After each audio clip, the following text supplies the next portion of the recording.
geschlafen haben wir über der Stadt Granada, obwohl da unten eine Party war, trotz Corona. Eine wunderschöne Morgenstimmung, es ist 7 Uhr und wir machen uns auf den Weg in die Stadt, um die Alhambra anzuschauen. Gemäß Internet muss man ein Ticket mehrere Wochen im Voraus buchen, normalerweise. Wir hoffen jetzt mal, dass das dank Corona nicht so ist, weil wir haben nämlich kein Ticket. Aber wir sind früh unterwegs. Bis gleich. Also der Ansturm scheint sich hier in Grenzen zu halten. Auf jeden Fall steht niemand hier, die Parkplätze waren leer. Scheint Corona-bedingt alles kein Problem zu sein im Moment. Zu unserem Vorteil.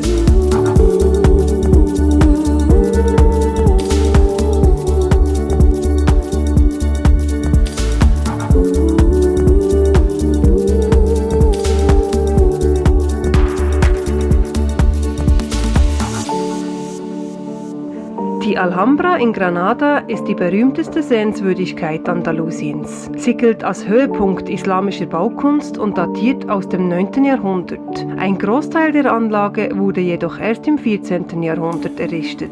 250 Jahre residierten hier die Nasridenkönige, ehe sie die Alhambra im Zuge der christlichen Rückeroberung an die katholischen Könige übergeben mussten. Die Anlage besteht aus 3 Teilen: der Alcazaba, den Palästen der Nasriden und den vorgelagerten Gärten, dem General Life.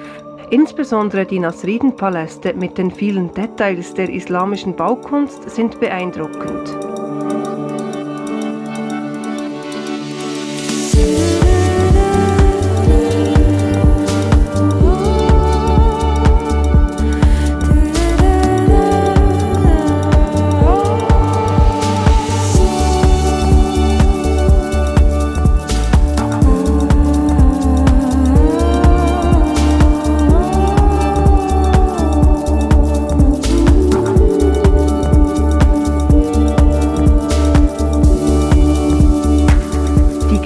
Gelten als schönste Zeugnisse der maurischen Baukunst in Europa. Mit der wunderschönen Bepflanzung und den Wasserspielen fühlt sich ein Spaziergang durch die Anlage an wie ein Märchen aus 1001 Nacht.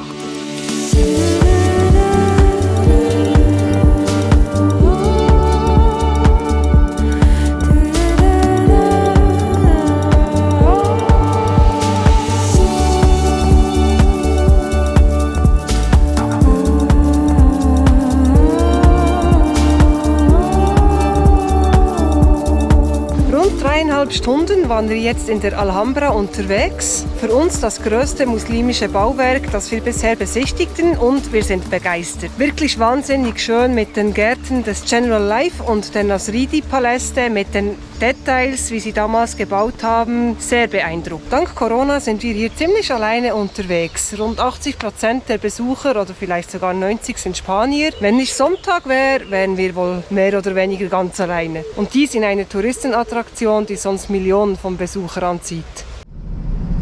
Ja, ich weiß, ich sehe immer gleich aus beim Fahren. Ist auch so. So ist es. Zeigt aber, ihr braucht nur halb so viele Kleider, wie ihr eigentlich denkt. Ist so. Wir nehmen euch mit. Wir machen eine kleine Rundtour durch die Alpujarras, Sierra Nevada, nach Granada und schauen uns ein paar Höhlenwohnungen an.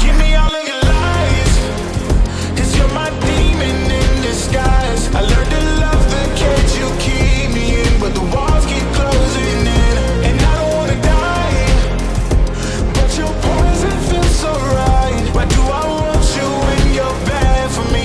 My perfect storm, my beautiful catastrophe.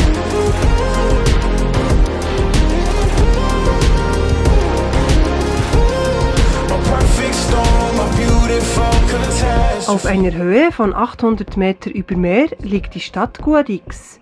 Es ist die Höhlenstadt Nummer 1 von Europa. Tatsächlich leben hier noch 4500 Menschen in rund 2000 Höhlen. Durch das Quartier zu schlendern ist ein surreales Gefühl. Deutliche Unterschiede sind erkennbar zwischen den ärmeren und gehobenen Vierteln. Ein Besuch in Guadix ist definitiv ein Erlebnis der besonderen Art.